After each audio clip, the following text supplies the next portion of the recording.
नमस्ते। आज ना हम एक बड़ी ही सीधी सी लेकिन बहुत गहरी कहानी पर बात करने वाले हैं। कहानी का नाम है सच्चा बालक। ये कहानी ना एक पुरानी किताब से ली गई है और भले ही ये बच्चों के लिए लिखी गई हो, पर इसका जो सबक है ना वो हम सब के लिए है, हर उम्र के इंसान के लिए। ये कहानी ईमानदारी का असली मतलब क्या होता है उस पर एक नई रोशनी डालती है।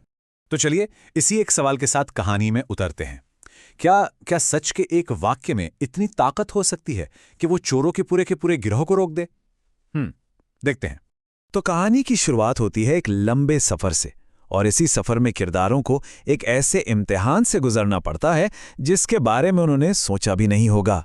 जरा सोचिए, आज से कई सौ साल पहले का वक्त है। यात्रियों और व्यापारियों का एक बहुत बड़ा ग्रुप, जिसे कारवा कहते थे, बगदाद शहर की तरफ जा रहा है। और ये वो जमाना था जब ऐसे सफर ना बहुत लंबे और खतरों से भरे होते थे।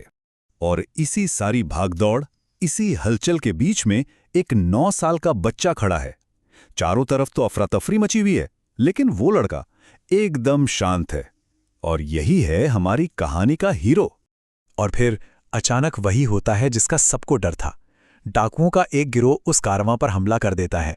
वो लोगों से उनका सारा कीमती सामान छीनना शुरू कर देते हैं। अब हर तरफ सिर्फ डर और भगदड़ का माहौल है।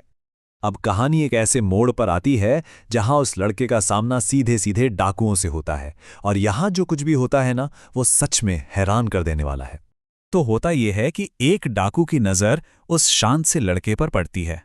वो उसके पास जाता है और पूछता है, ए लड़के, तेरे पास भी कुछ है क्या? अब जरा सोचिए, ऐसे में कोई भी बच्चा डर के मारे क्या बोलेगा? यही ना कि नहीं, मेरे पास कुछ नहीं है।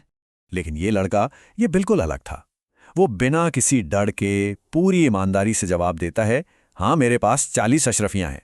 अब ये जवाब सुनकर तो वो डाकू भी एक पल के लिए चौंक गया होगा। 40 अशरफियां? आप अंदाजा लगाइए, उस जमाने में ये एक बहुत बहुत बड़ी रकम हुआ करती थी। कोई इतनी बड़ी बात एक डाकू के सामने इतनी आसानी से कैसे मान सकता है ना? उस पहले वाले डाकू को तो लड़के की बात पे बिल्कुल यकीन ही नहीं हुआ। उसे लगा कि या तो ये बच्चा मजाक कर रहा है या फिर डर के मारे कुछ भी बोल रहा है। तो बस वो उस लड़के का हाथ पकड़ता है और उसे सीधे अपने सरदार यानी गिरोह के लीडर के पास ले जाता है। अब सरदार ने उस लड़के से वही सवाल किया जो शायद हम सबके दिमाग में भी चल रहा है। उसने पूछा, अच्छा, अगर तेरे पास सच में सोना है तो तूने हमें बताया क्यों? तू तो चाहता तो आसानी से झूठ बोल के बच सकता था। और अब आता है कहानी का सबसे सबसे जरूरी पल। लड़के का जवाब बहुत ही सीधा साधा था। उसने कहा, मेरी माँ ने मुझसे कहा था, बेटा हमेशा सच बोलना। मैं अपनी माँ से किया हुआ वादा नहीं तोड़ सकता। लड़के के इस एक जवाब ने ना डाकुओं के सरदार को अंदर तक हिलाकर रख दिया। और बस यहीं से पूरी कहानी का रुख ही बदल गया। सोचिए, वो सरदार जिसने शायद अपनी सारी जिंदगी झूठ, धोखे और लूटपाट में गुजारी हो, वो एक छोटे से बच्चे की इस अटूट सच्चाई को देखकर एकदम दंग रह गया।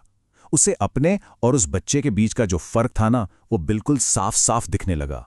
वो अपने साथियों की तरफ मुड़ा और शर्मिंदगी से बोला, जरा सोचो तो, ये छोटा सा बच्चा इतनी मुश्किल घड़ी में अपनी माँ का कहा मान रहा है, और हम इतने बड़े होकर अपने बनाने वाले, अपने ईश्वर के हुक्म को नहीं मानते। हम लूटपाट करते हैं। और बस उसी पल उसका दिल पूरी तरह बदल गया। उसने फौरन 2 फैसले लिए। पहला, कारवां का सारा लूटा हुआ सामान वापस करो, और दूसरा, आज के बाद हम कभी भी कोई डकैती नहीं करेंगे। तो इस कहानी का अंजाम क्या हुआ और इसका सबक आज हमारे लिए क्यों इतना जरूरी है? चलिए अब ये देखते हैं। क्या किसी को पता है कि वो सच्चा लड़का असल में कौन था? उनका नाम था अब्दुल कादिर। और अपनी इसी सच्चाई और ईमानदारी के दम पर वो बड़े होकर एक बहुत महान और पूजनीय संत बने। उनकी ईमानदारी की ये विरासत आज भी जिंदा है। पता है, बगदाद में आज भी उनकी मज़ार है, और वो एक तीर्थ स्थल है जहां हर साल हजारों लोग सिर्फ सच्चाई की प्रेरणा लेने के लिए जाते हैं। तो ये कहानी हमें एक बहुत जरूरी सवाल के साथ छोड़ जाती है कि जब भी कोई संकट का क्षण आता है, कोई मुश्किल घड़ी आती है, तो हम किसकी आवाज सुनने का चुनाव करते हैं? अपने अंदर के डर की, लालच की, या फिर अपनी सच्चाई की? हमारा जवाब ही ये तय करता है कि हम असल में कौन हैं।